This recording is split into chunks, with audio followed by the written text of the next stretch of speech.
Hi everybody, my name is Joshua Bennett. I'm one of the artists that works at RCA Studios. We're here at Emancipation Park in Houston's 3rd Ward, and I'm standing in front of one of 4 pillars that circle the park itself. This particular one is called the Earth Column, and it is my favorite.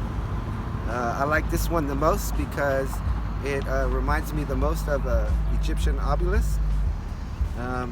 We did this work in conjunction with the community, so the community got involved and came and helped lay tile, and a couple of the ancestors of the gentleman that we are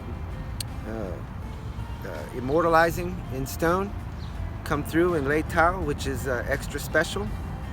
And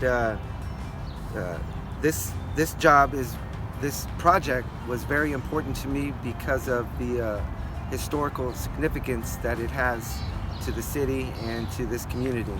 And I would like to invite you to come out and please come see what we've created, and I hope they inspire you, and be well.